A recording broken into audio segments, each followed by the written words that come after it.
Hey, welcome back after a 2-week hiatus to United Opposition with Scott and Marshall. We are going to talk about the election. Here we go.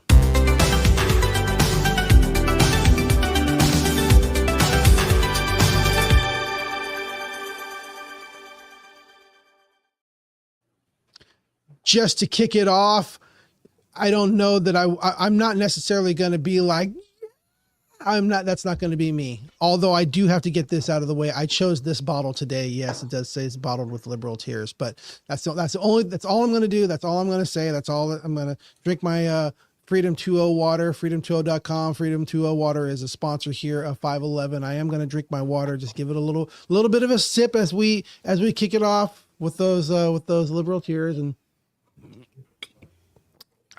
yep, they are sweet. That's all I'm going to do, Marshall. I promise. I'm not doing any more. The election happened. Because here's the thing. Here's the thing. This is not necessarily the time to celebrate because the election is not the end of the game. Am I right, Marshall? Yeah, it's just getting started. It's just getting started. The game is just getting started. So is this going to be one of those, do you remember where you were at that moment type things? Or did you kind of already knew the outcome going into this, huh? When did it seem apparent to you? Oh, I think a couple, 2 or 3 weeks at least before the election, when the polls were things, the inertia dropped, Harris had that initial surge of interest and support, and then it began to slowly wane and wane and wane. And there was no change to the messaging from the Democrats. There is no pivot. If anything, there's a pivot to the center, which they're already at the center.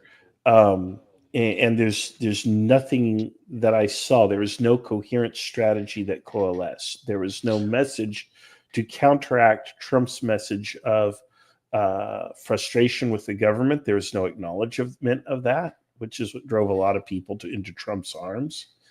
And there was nothing that gave people hope or inspired them. It was just vote for me because I'm the least worst option, which is true, but it's not a compelling. Trump. Exactly. And so it was a referendum against Trump, and I don't think it was sufficiently compelling for people, in particular when people see electing Trump as trolling the system. Mm-hmm. They want to troll the system. People are trolls now. That's what they've learned from social media, be a troll. And so they're casting this vote without realizing that the only person they're trolling is actually themselves. Nobody's going to get... include me in that? Yeah, absolutely. You're not going to get any of the benefits that... You're calling me a troll.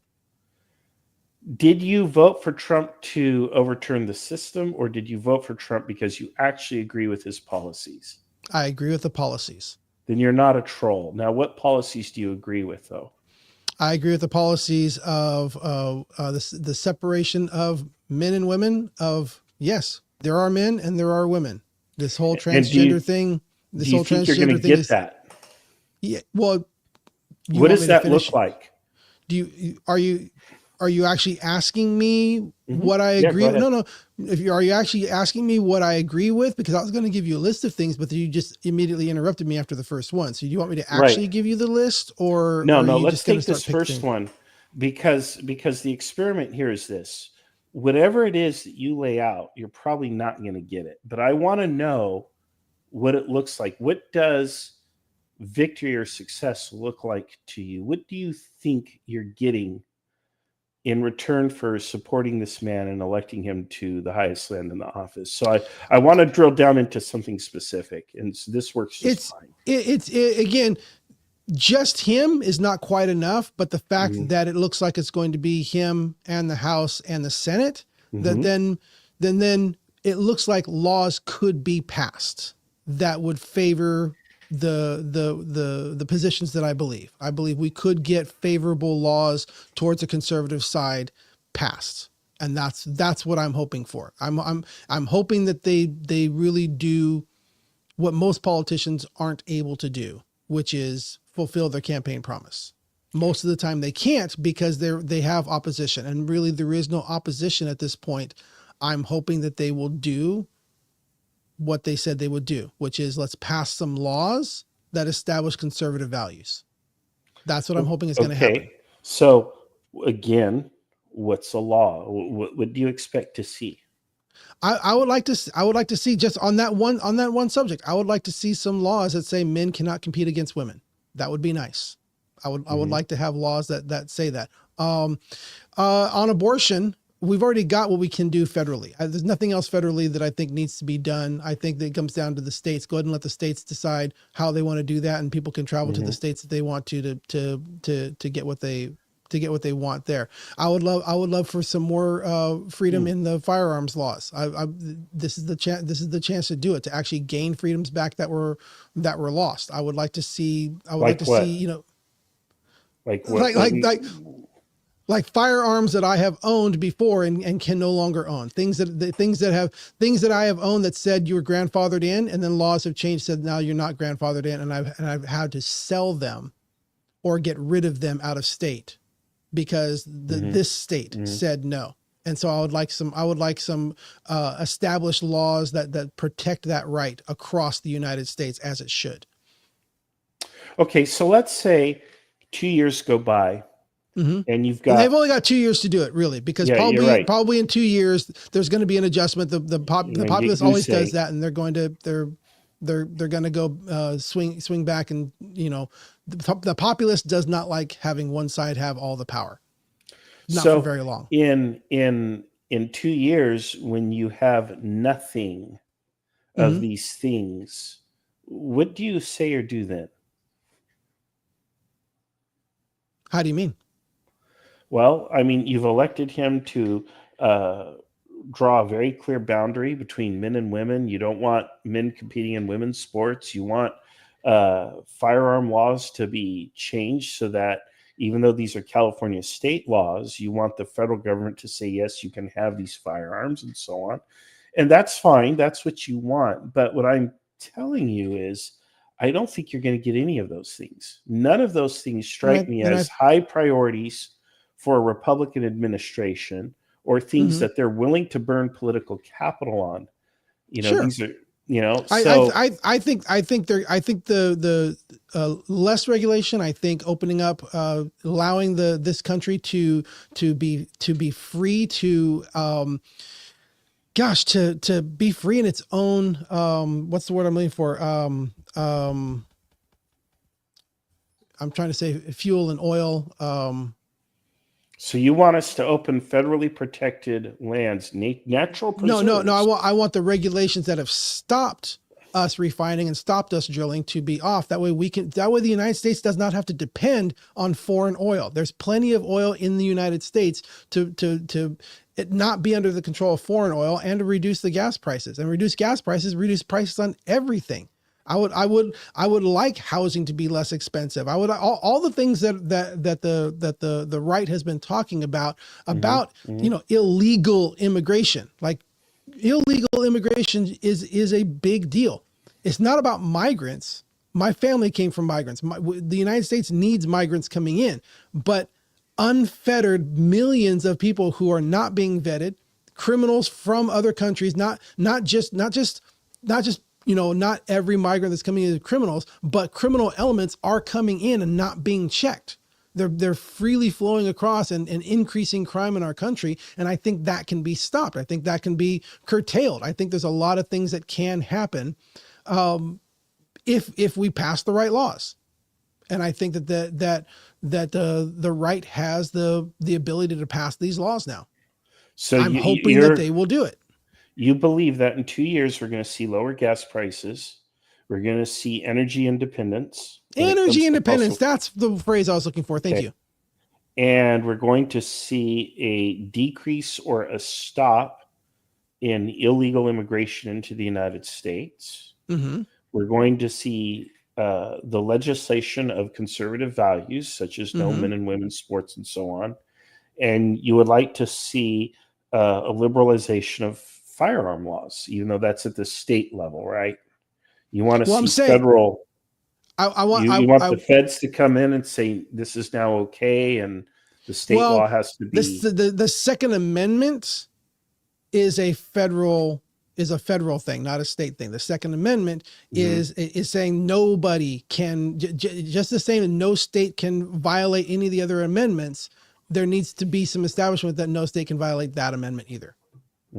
So you want to see California's firearm laws pitched up to the Supreme Court, even though the state Supreme Court has ruled, which usually traditionally the Supreme Court doesn't interfere in state Supreme Court rulings, but they can in some cases. And so you want to see this be elevated to that level and struck down. Now, as we've seen a little bit already happen. Okay. Now, there's evidence that this will happen. Okay. What do you do or say if none of these things happens? I don't know. We'll have to see. I think they will. What do you do or say if the struggle for the everyday working American becomes tougher in the next 2 years? Do you vote for the other side, or do you vote for more of the same? What do you do? How do you vote? That's a really good question. This for me is the great test. This for me is the we have, as the conservative right, we have no reason not to. With majorities in the Senate and the House, with the presidency, with the Supreme Court, and also with what appears to be a mandate of the people, winning not just the Electoral College, but winning the popular vote. Right. If this doesn't happen, then I will stand there with you and say this system is broken. Yeah. Well, the system is definitely broken. And the question, and if it does happen, would you say the same thing? If all of it happens, would you say the system is broken? If what happens? If everything that conservatives hope for does happen, if they pass all these laws, if they carry out what they said they would. The system working the way it's supposed to work. You know, not necessarily in the way I want it to work, but that's the system working the way it's supposed to work. So it wouldn't be a broken system if it would all be a that functioning happens. system. Functioning system. Okay. The thing is I want to see life for the ordinary American citizen improve. I want to see the quality of living improve. And you think I don't? I think you do. I think you do. But my contention has always been that electing a right-wing slate of politicians, giving Republicans the presidency, the House, the Senate, is not going to do that. Of course, we can debate whether or not you'd get that even with Democrats, because I don't believe Democrats have our best interest at mind either. But certainly not Republicans. We stand to get more or at least lose less under Democrats than Republicans. But my entire contention, and the contention of many of us on the left, especially when you compare the economy during Obama and Biden compared to Trump. Yeah, I mean, I'm being sarcastic right now. You seem to, well, what is Trump the had economy? the best economic years. How are you measuring? I was better, and I'm lower middle income, and I was better 4 years ago. I was better 5-6 years ago. It's not just for the rich. I was better. Yeah. We were all better. Everyone was better 5-6 years ago. If you think so, okay, fine. The question is under what metric? Because just because you or I were better or worse doesn't mean anything. That's an anecdote. What matters is what data are we going to use? Are we using the Wall Street data? Are we using some other report from the Congressional Budget Office or something? We looking at inflation? What are we looking at? Housing interest rates, new houses being built. Those were all better 6 years ago. Inflation was better 6 years ago. The average, I guess that would be inflation. I'd say what your money could buy was better 6 years ago. What about? I don't even follow Wall Street, nor do I care about it. Does the federal deficit then offset this? Because one of the reasons why things are so much better towards the end of the Trump administration was the incredible quantity of stimulus that was pumped into the economy. And that includes federal spending, and it also includes the Federal Reserve, which reduced interest rates to practically zero. So yeah, people had extra money lying around, but all of that has to come back with interest. And those pigeons are barely coming home to roost as we speak. and they're going to come home to roost in the years to come, and especially in the decades to come. And if we don't have economic growth that's sufficient to offset that, then Mm-hmm. we're all going to pay dearly. And I don't think that in the second Trump administration, we're going to get those levels of stimulus. I don't think we're going to get the low interest rates. In fact, he's already talked about making his tax cuts permanent, which will drive up the market and so on. But the problem with that then is it heats up the economy, and now they'll have to raise interest rates to keep inflation in check.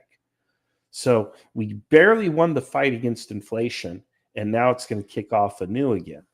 And we're going to end up in a pretty rough situation economically, especially for the people on Main Street. Wall Street's doing great because the pigs are lined up at the trough. They're ready. They're stoked. What a great time to be on Wall Street. Well, I've never lived on Wall Street. They're going to eat our lunch. I've never lived on Wall Street. I lived on Main Street, the lower end of Main Street, my whole life, and I know for sure I was much better 6 years ago than I am now. Sure, I think we all were, but that's because of so let's get back to that. But you have to have low interest rates, and you have to have high levels of stimulus, and you have to understand that things are good because you're borrowing from the future. Mm-hmm. And now that's going to have to be paid back, and it's getting time to. And how is that different? How is that? And Trump is saying, no, we're not going to start the payback. We're going to just kick it on down the road for another administration. And how is that different than how it's been for 60 years? Well, exactly, right? But at the same time, it's worse because at least under Kamala Harris, we would have allowed the Trump tax breaks for the people at the top to expire. They would have started paying their share of that debt, which would then in turn pay it down. And that's what it's always about. That's what it's always about, is people on your side just really hating rich people. That's really what it's always about, right? So there's a hasty generalization and an ad hominem fallacy, but okay. It's not. So I just joined in. I just joined in with you with your argument. We believe that people should work and that people should be entitled to what they produce, the value that they produce. As a socialist, that's what socialism is. Socialism is the workers own and control the means of production. Right now, the workers do not own and control. Doesn't make any progress. Really? Mm-hmm. Okay, because right now, workers don't make progress. Better. Capitalism makes progress. Workers don't make progress. No. Workers keep everything running the same. That's why workers keep everything the same. Why do you think they call it progressivism? Why do you think he called it the progressive era? Because it's inerrant. No, workers just keep what's going. That's what they do. They follow the leaders. Workers follow what the leaders tell them. They make what the leaders tell them. All the value in society. All the workers value that just you make what they're told. They don't progress anything. They maintain things. That's what workers do. Workers maintain, leaders progress. No, leaders progress, workers maintain. No, workers produce all the value. They produce, but they don't get value if you don't work.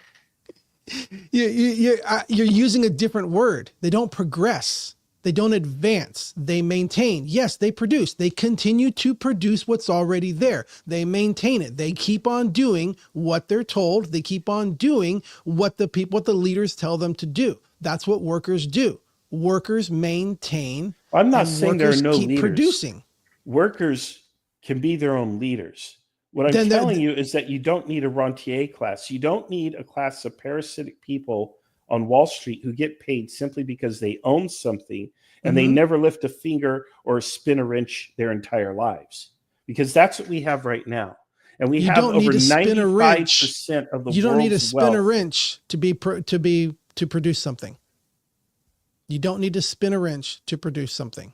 Well, I'm sorry, but if we look at Adam Smith and John Locke and all of these other people who, the economists of all the great ages, they've always said that value is produced by the mixture of labor with nature. You take nature, you add labor, and you create value. That is value is created with the idea. Value is created with the idea. Somebody has to have the idea to do something new, and then they get workers to produce it and make it happen. But the idea is what gives it value. The idea gives something value. There's only a certain amount of natural value that you can Ideas have. are Yes, worthless this until dirt produces they're this turned here. into- Your example of all of them stops at agrarian.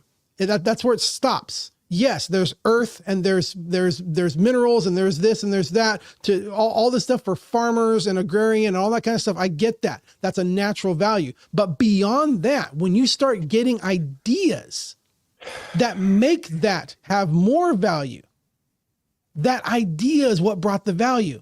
It doesn't matter how many people it took to make it. Nobody would make it if somebody didn't have the idea.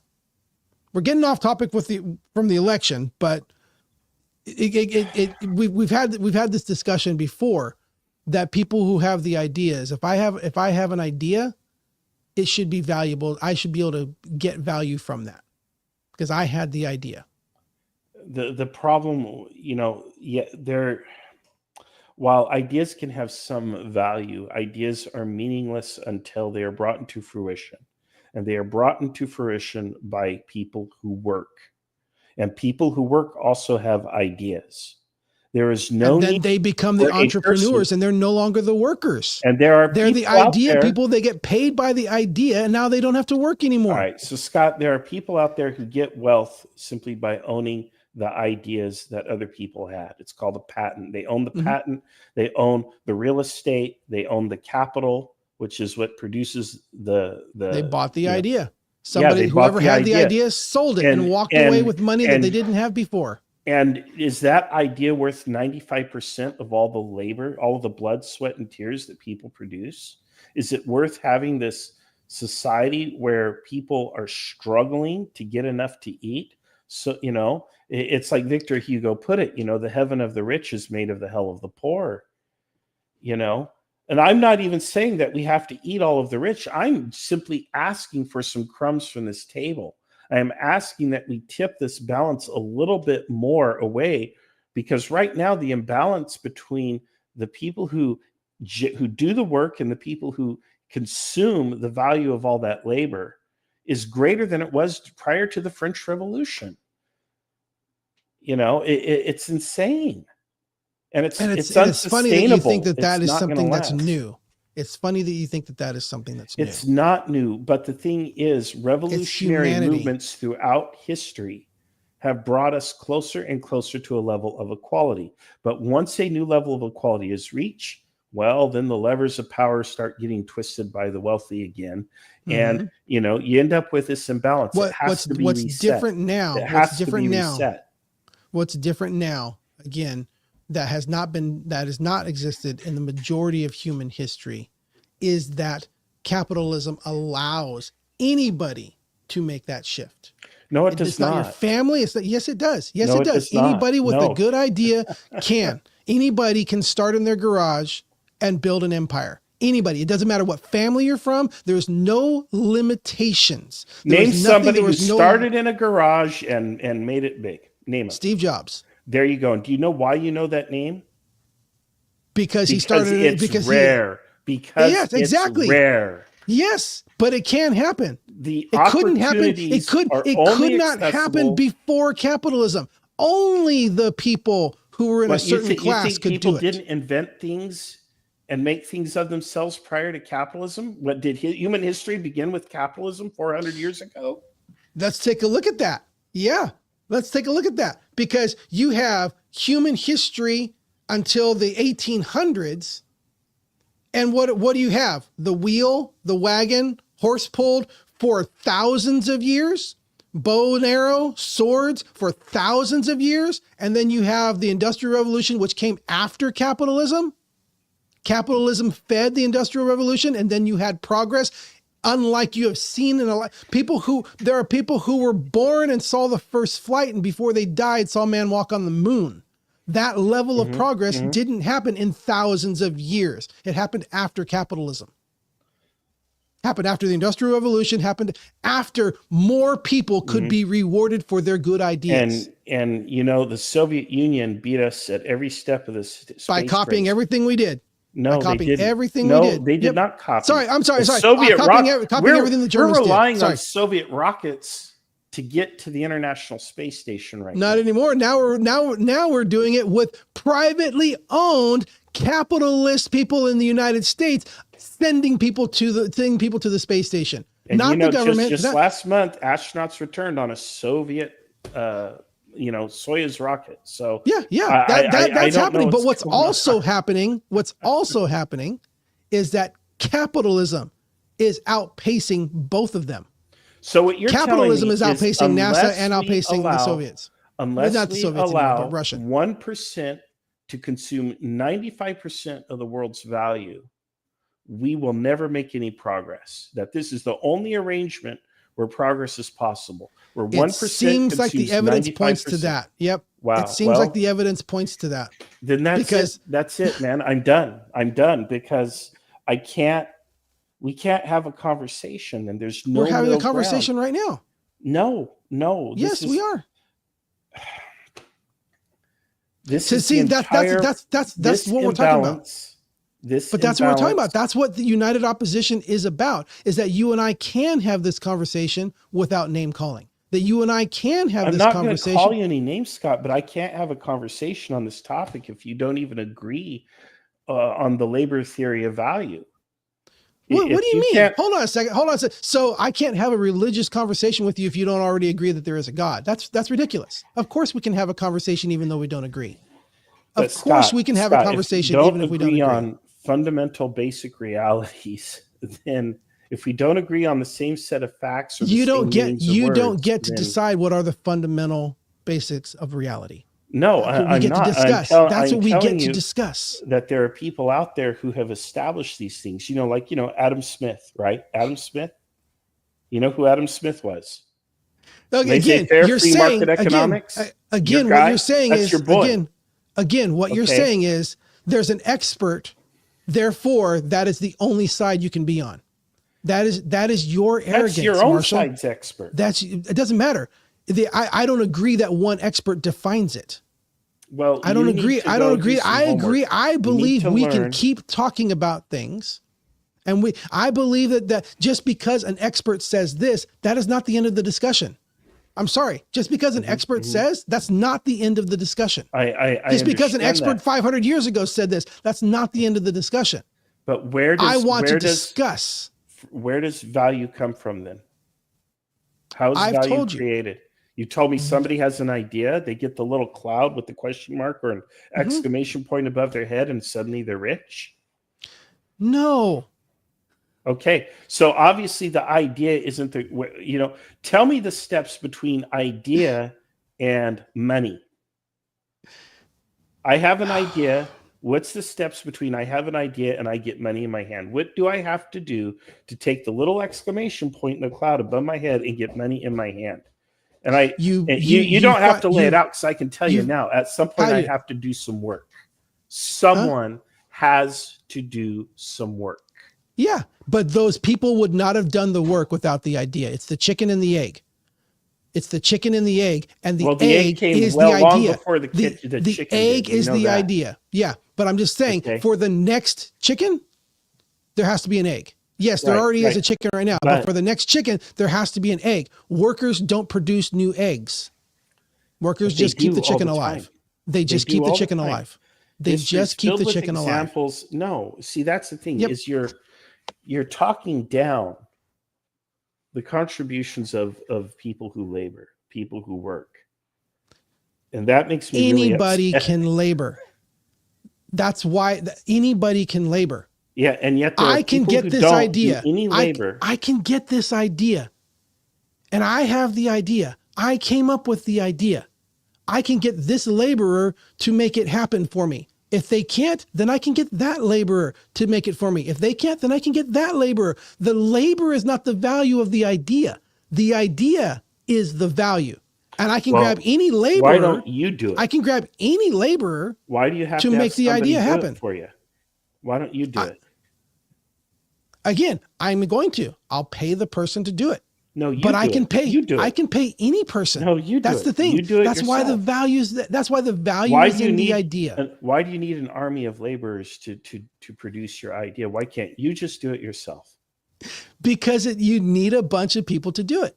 Why? You need mass production to make it happen. So you can scale, right? Yes, so you Economy can of scale, right? So you can Yep. scale because So you you can scale. do it yourself.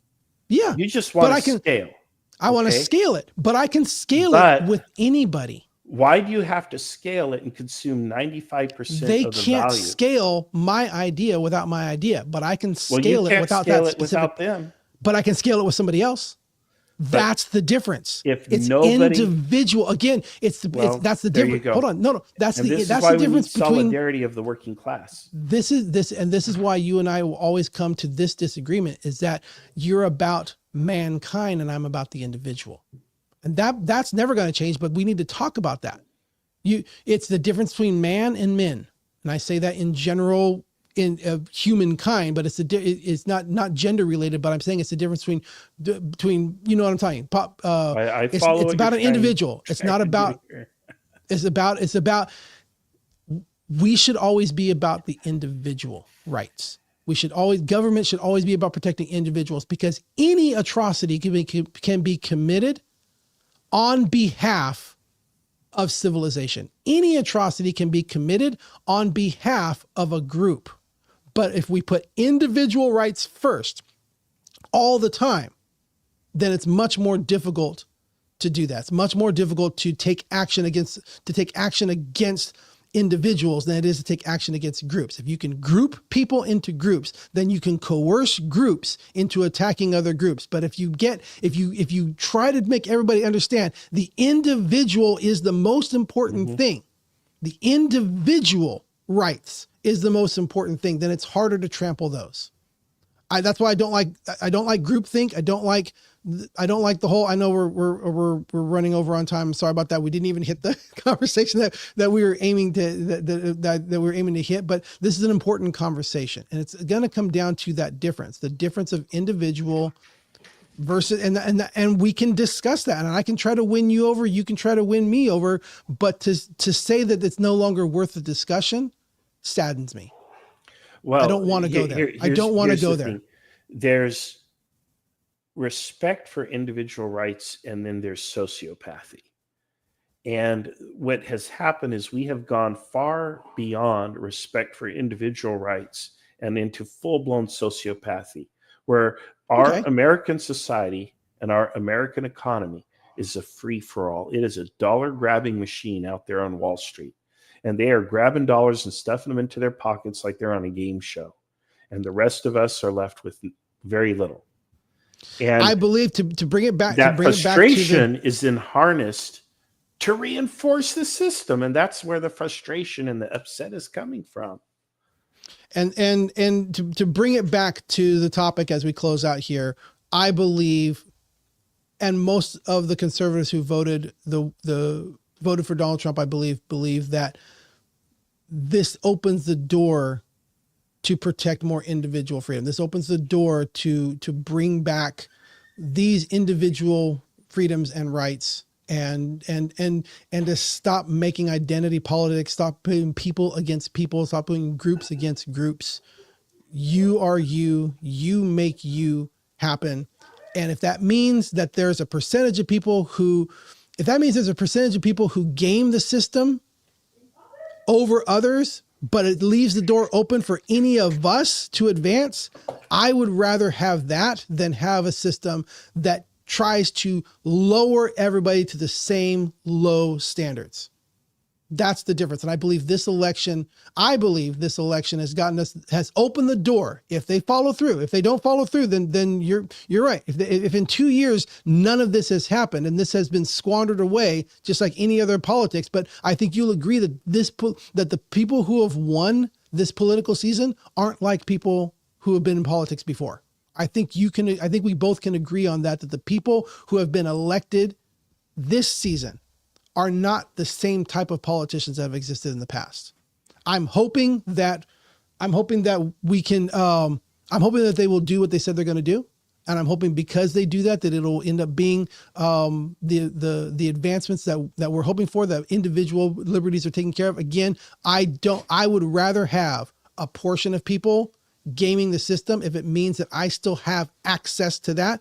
I would rather have that than everybody kept at the same low level, because the group needs to stay the group and needs to stay unified.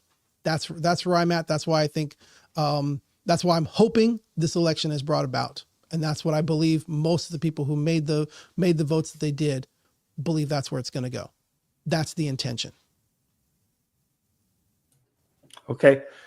I think you're right. These people are not like the ones who came before. They're worse. You're going to get nothing and you're going to be left worse off. We're going to see what's going to happen. Yep. But in 2 years, I don't know what your odds are going to be of clawing it back. So we're in a lot of trouble, folks. We're in a lot of trouble. Well, that is United Opposition. This is why we are here, is to have these discussions about really, really important and really, really divisive topics, and still be able to recognize that there may be legitimacy in the argument of the other side. There may be legitimacy in the argument of the other side, but we're never going to know unless we talk about it. This has been United Opposition with Scott and Marshall. We will catch you next week, and we'll see you guys later. God bless.